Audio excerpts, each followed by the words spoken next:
নামাজীদেরকে জান্নাত দেওয়া হবে। খুব সংক্ষিপ্ত আকারে কথাটা আমি বলে দিয়ে যাই। আর যারা নামাজ পড়লো না, নামাজীদেরকে দেখে কটূক্তি করলো, কাউকে নামাজ পড়ার কথা বললেও আবার ডাক দিয়ে বলে, আপনি দেখবেন হুজুর নামাজ না পড়ি কিন্তু কি ঠিক আছে, নামাজ না পড়লাম কিন্তু ওই যে জিনিস ঈমান তা কিন্তু ঠিক আছে হুজুর। এই সমস্ত লোকদের জন্য আল্লাহ বলতেছেন, ও দুনিয়ার মানুষ, যারা নামাজ আদায় করলো, আল্লাহকে ভাগ্যের প্রতীক 4 আঙ্গুল কপাল দিয়া সেজদা দিল, এই সমস্ত মানুষদেরকে আল্লাহ জান্নাত দিবেন। আর যারা নামাজ পড়লো না, নামাজীদেরকে কটূক্তি করলো, নামাজীদেরকে দেখে হেয় প্রতিপন্ন করলো, এদেরকে জাহান্নাম দিবেন। কিন্তু একটা সিস্টেম করে, সিস্টেমটা হলো যারা নামাজ না পড়ে জাহান্নামে গেছে তাদেরকে এক সাইডে রাখবেন, জাহান্নামের একদম শেষ মাথায়।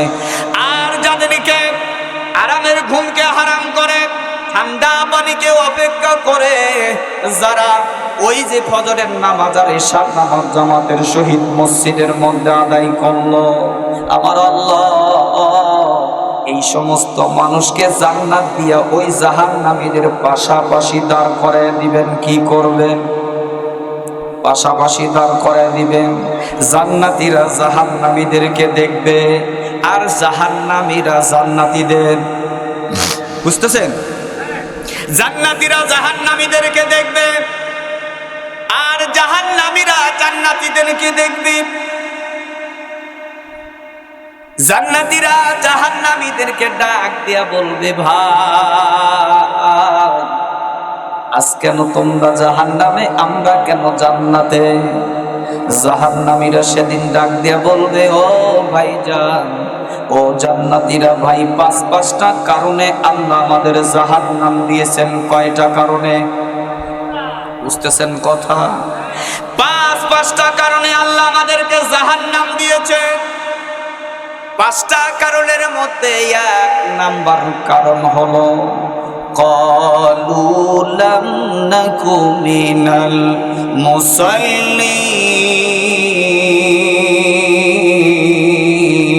মুসাল্লিন। বলুন আল্লাহু আকবার। প্রথম নাম্বার কারণ হলো আমরা নামাজ, প্রথম নাম্বার কারণ হলো আমরা নামাজ। বুঝতেছেন? প্রথম নাম্বার কারণ হলো আমরা নামাজ পড়ি নাই। খালি নামাজ না পড়লেও হয়তো আল্লাহ বলেছেন, বান্দা, একটা হলো হকুল্লাহ আর একটা হলো হকুল ইবাদ। একটা হলো আল্লাহর হক আর একটা হলো বান্দার হক। হক কয়টা? একটা হলো আল্লাহর হক আর একটা হলো বান্দার হক। তুমি বান্দার হক নষ্ট করেছো, বান্দার কাছ থেকে ক্ষমা নিতে হবে। আর আল্লাহর হক কি? নামাজ পড়ি নাই, রোজা করি নাই, হজ করি নাই, যাকাত দেই নাই, পর্দায় থাকি নাই, এগুলো কার হক? ঘুম ধরছে আপনাদের? এগুলো কার হক?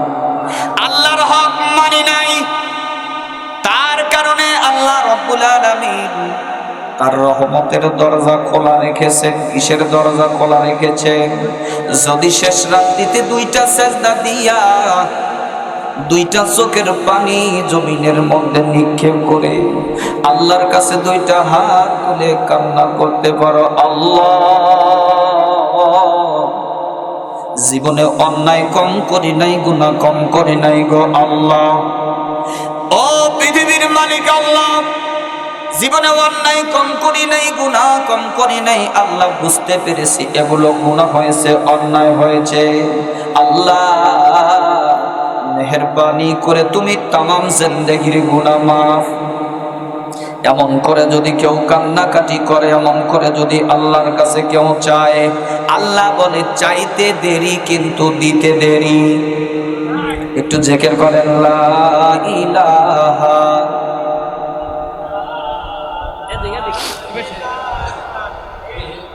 জোয়ান মানুষ আছে,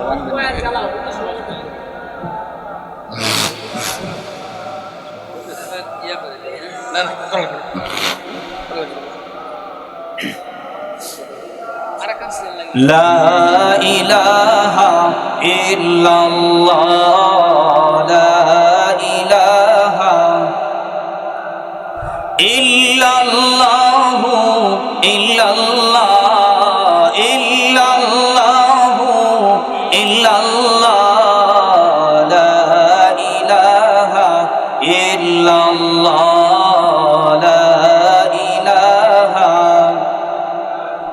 লা ইলাহা ইল্লাল্লাহু মুহাম্মাদুর রাসূলুল্লাহ। সকলেই বলি সাল্লাল্লাহু। মুসলমান ভাইরা রে আমার, যুবক ভাইরা রে আমার, আল্লাহ রাব্বুল আলামিন কোরআনুল কারীমের মধ্যে ডাক দিয়ে বললেন, দুনিয়ার মানুষ যদি চাওয়ার মতো করে চাইতে পারো, যদি একটাবার আমি আল্লাহর কাছে শরণাপন্ন হয়ে ডাক দিতে পারো, আমি আল্লাহ বললাম তুমি চাইতে দেরি দিতে দেরি হবে না। কোন সুবহানাল্লাহ। আল্লাহ কোরআন শরীফের মধ্যে বলছেন, ফাযকুরুনি আযকুরুকুম ওয়াশকুরুলি ওয়ালা তাকফুরুন। আল্লাহ বলেন, দুনিয়ার মানুষ, ফাযকুরুনি, তুমি যদি আমাকে স্মরণ করতে পারো, আযকুরুকুম, আমিও তোমাকে স্মরণ করব। তার মানে তোমার যত প্রকার হাজত আছে, যা প্রয়োজন তুমি আমার কাছে চাও, যদি চাইতে পারো, আমি আল্লাহ কথা দিলাম তোমার সকল হাজত আমি পূর্ণ করে দিব। কোন সুবহানাল্লাহ। এক্সাম্পল স্বরূপ ছোট্ট একটা উদাহরণ দিয়ে আমি আমার কথার মধ্যে ইতি টানব। ছোট্ট একটা উদাহরণ, এই যে ভারতের জমিনের ছোট্ট একটা কথা, খাজা মঈনুদ্দিন চিশতি রহমাতুল্লাহ আলাইহি, আমরা সকলেই নামটা শুনেছি না ভাই? খাজা মঈনুদ্দিন চিশতি রহমাতুল্লাহ আলাইহি এই যে ভারতের জমিনে, ভারতের আনা সাগরের পাশে তিনি আল্লাহর দ্বীনের দাওয়াত দিতেন।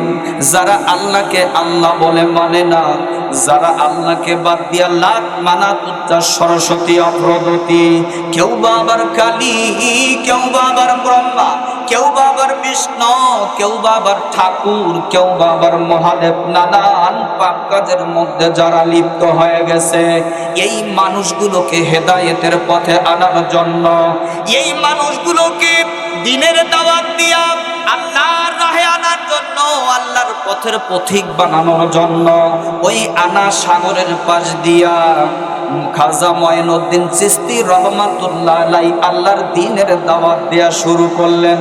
কিন্তু ভাইজান, মুসলমান ভাইরা রে আমার, এটা কিন্তু মুসলমানদের সহ্য হতে পারে, কিন্তু কাফের মুশরিক বেঈমানরা যাদের ধর্ম ধ্বংস হয়ে যাচ্ছে, বাপ দাদার ধর্ম যা আস্তে আস্তে নষ্ট হয়ে যাচ্ছে, খাজা মঈনুদ্দিন চিশতি রহমাতুল্লাহ আলাইহি কারামত দেখে হাজারো হাজারো কাফের মুশরিক বেঈমানরা দলে দলে মুসলমান হইতে শুরু করলো, দলে দলে মুসলমান হইতে শুরু করলো।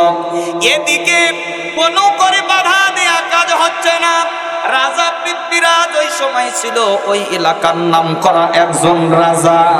বহু পরিকল্পনা করলেন, বহু সিস্টেম করলেন, বহুভাবে তাকে আটকানোর জন্য, বাধা দেওয়ার জন্য চেষ্টা করলেন। কিন্তু মুসলমান, একটা কথা আমরা জানি, রাখে আল্লাহ মারে কে? আল্লাহ যদি কারো বন্ধু হয়, আল্লাহ যদি কারো সঙ্গী হয়, তাম পৃথিবীর শক্তি একদিকে, আল্লাহর শক্তি একদিকে। বলেন ঠিক কিনা?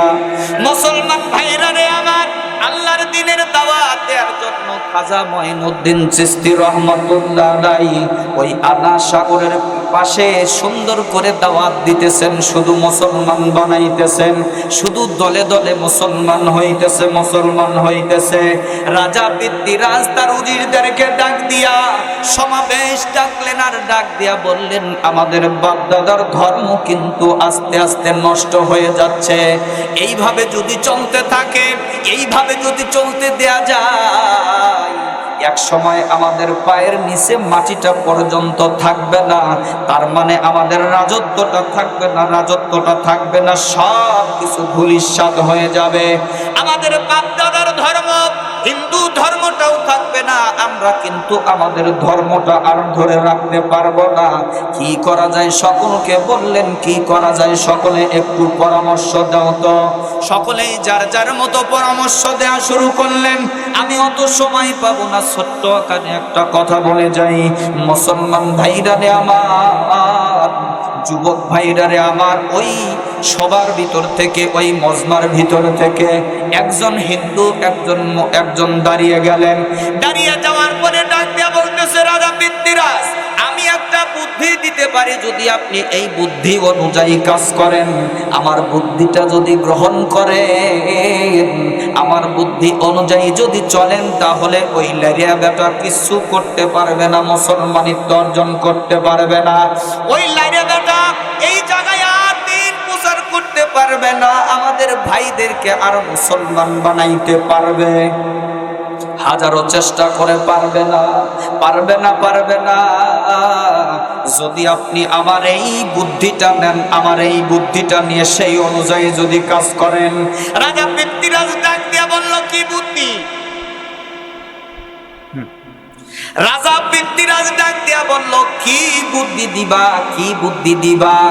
এত কৌশল করলাম, এত বুদ্ধি করলাম, এত কৌশল করলাম, কোনো কাজই তো আসলো না, কোনো কিছুই তো কাজে আসলো না। তোমার এমন কি বুদ্ধি, তোমার ভিতরে এমন কি কৌশল রয়ে গেছে, যেটা অনুসরণ করলে আমি পৃথ্বীরাজ সফলতা অর্জন করব?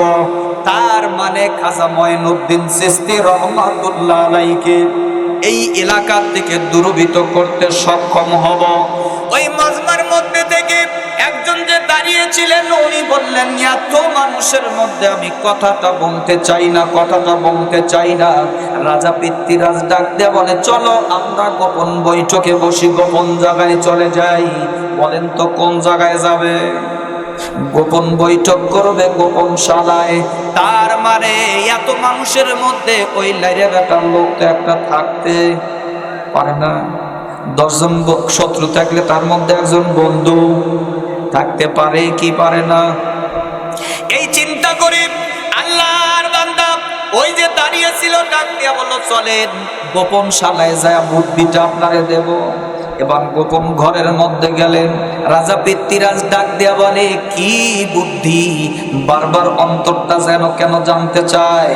তাড়াতাড়ি করে বলো, কারণ ওই নাইরে বেটা যতদিন এখানে থাকবে আমাদের বাপ দাদার ধর্ম নষ্ট করে দিবে, ধর্ম নষ্ট করে দিবে। রাজা পৃথ্বীরাজকে ওই আল্লাহর বান্দা ডাক দিয়া বলতেছে, বুদ্ধি হলো এই, মুসলমানরা একটা জায়গায় কাবু, সেটা হলো নারী। কিসে কাবু? একটা জায়গায় কাবু। মুসলমানরা মায়ের জাতকে অত্যন্ত সম্মান আর ইজ্জত করে, করে কি করে না? আল্লাহর নবীর আবির্ভাবের পূর্বে আমরা সকলেই জানি, মহিলাদেরকে যখন অসুস্থ হতেন, মাসিক একটা রোগ যে মহিলাদের আছে, এই পিরিয়ড যখন আসতো, বাড়ি থেকে টেনে হেঁচড়ে বাহিরে বের করে দেওয়া হতো, আমরা সকলেই জানি। কিন্তু মুসলমানিত্ব আসার পরে, আল্লাহর নবীর আবির্ভাবের পরে এই সিস্টেমটা একদম পুরো চেঞ্জ করে দিলেন, পুরো উল্টায়া দিয়া। আল্লাহর পয়গম্বর আখিরি জামানার নবী বললেন, অসুস্থতা আল্লাহর পক্ষ থেকে সেবা করার দায়িত্ব আমাদের। কোন সুবহানাল্লাহ, আরো জোরে বলুন সুবহানাল্লাহ। ওই যে রাজা পৃথ্বীরাজকে বুদ্ধি দিতেছেন, কয় মুসলমানরা একটা জায়গায় কাবু, সেটা হলো মহিলা মানুষ। মহিলা মানুষ দিয়া খাজা মঈনুদ্দিন চিশতি রহমাতুল্লাহ আলাইহিকে হেনস্থা করব। মহিলা মানুষ লাগাইয়া দেয়, তার বিরুদ্ধে বড় ধরনের একটা অপবাদ দেব। অপবাদ দিয়া এই এলাকা থেকে জুতোর মালা গলায় দিয়া নাইরা করে বাইর করে দিব। নাউজুবিল্লাহ। ঘরের মধ্যে পরামর্শ দিল। পৃথ্বীরাজ ডাক দিয়া কয়, এত কৌশল করলাম, এত বুদ্ধি করলাম, কোনোটাই তো কাজে আসে নাই, কোনোটাই তো কাজে আসে নাই। একটু চেষ্টা করে দেখি তো, যদি কাজ হয়। হতেও তো পারে নাকি? হতে পারে না? রাজা পৃথ্বীরাজ ডাক দিয়া বললেন, ঠিক আছে, তোমার বুদ্ধিটা গ্রহণ করব, কিন্তু কি ধরনের মহিলা মানুষ লাগবে বলো তো? আল্লাহর বান্দা ডাক দিয়ে বলতেছেন, হুজুর, মানুষ এদের চোখ তো অত খারাপ না, যে বেশাবে মহিলার কাছে তো যাইবে, একটা ভালো চেহারাওয়ালা মানুষ লাগবে কি লাগবে না? রাজা পৃথ্বীরাজকে ডাক দিয়া বলল, এই হুজুরকে কাবু করতে চাইলে, এই হুজুরকে ওয়াসওয়াসার মধ্যে ফেলতে চাইলে, এই হুজুরকে এলাকার থেকে কলঙ্কিত করে তাড়াইতে চাইলে একটা সুন্দরী মহিলা লাগবে কি লাগবে? রাজা পৃথ্বীরাজ এলাকার মধ্যে ঘোষণা করে দিলেন, আমার এলাকার মধ্যে সবচাইতে সুন্দরী যেই মহিলাটা আমার সামনে নিয়ে আসো। কিন্তু ঘটনাটা কি ভাই, ওই যে আল্লাহ যারে রক্ষা করে কেউ কি তাকে, আল্লাহ যারে রক্ষা করে কেউ কি তাকে মারতে পারে? রাজা পৃথ্বীরাজ ঘোষণা দিয়ে দিলেন এলাকার মধ্যে, খোঁজো সবচাইতে সুন্দরী মহিলাকে। খুঁজতেছে খুঁজতেছে, পুরো এলাকা খুঁজলো। 2 দিন চলে যায়, 3 দিন চলে যায়, 5 দিন চলে যায়, একটা ভালো সুন্দর মহিলা পাওয়া যাচ্ছে। এক পর্যায়ে আল্লাহর বান্দা যিনি বুদ্ধি দিলেন ডাক দিয়া বললেন, হুজুর সব জায়গায় তো খুঁজলাম, খুব একটা ভালো সুন্দরী মহিলা তো চোখের মধ্যে পড়ে না, এবার একটু আপনার বাড়িটা একটু খুঁজে দেখবার চাই। রাজা পৃথ্বীরাজ কয়, আমার বাড়ি ছাড়া কি আর জায়গা পাইলেন না? আল্লাহর বান্দা কয়, সব জায়গায় তো দেখলাম, এবার একটু আপনার বাড়ির মধ্যে ঢুকতে চাই, আপনার বাড়ির যতগুলো মহিলা আছে সবগুলো একটু দেখতে চাই, অনুমতি দেয়। রাজা পৃথ্বীরাজ চিন্তা করলো কি করা যায়, যেহেতু সুন্দরী মহিলা খুঁজে পাওয়া যাচ্ছে না। রাজা পৃথ্বীরাজ অনুমতি দিল, যা আমার বাড়ির মধ্যে খোঁজ নিয়ে আসো। এবার আল্লাহর বান্দা যেই বুদ্ধি দিছিলেন ঘুরে এসে কয়, হুজুর এত সুন্দরী মহিলা আপনার বাড়ির মধ্যে, তা পুরো পৃথিবী খুঁজে আসলাম, পাইলাম না। আপনার বাড়ির তো অনেক সুন্দরী একটা মানুষ আছে, একজন মহিলা মানুষ আছে, কে? ডাক দাও তো দেখি। ডাক দেওয়ার পরে পৃথ্বীরাজের সামনে আনার পরে তাকায়া দেখেন, এ অন্য কেউ নয়, অন্য কেউ নয়, এ হলো পৃথ্বীরাজের আদরের দুলালি, আদরের কন্যা সন্তান। আল্লাহর খেলা বোঝা বড় দায়। পুরো এলাকা খুঁজে আসলো, পুরো পৃথিবী খুঁজলো, একটা মহিলাও পছন্দ হলো না যে বুদ্ধি দিল। এবার পৃথ্বীরাজের সন্তানকে পছন্দ করলো। হুজুর এই কন্যাকে দিয়েই সম্ভব। ওই হুজুরকে অসওয়াসা দিয়া, জুতার মালা গলায় দিয়া অপমানিত করে এই এলাকা থেকে বের করে। বুঝতেছেন আমার কথা?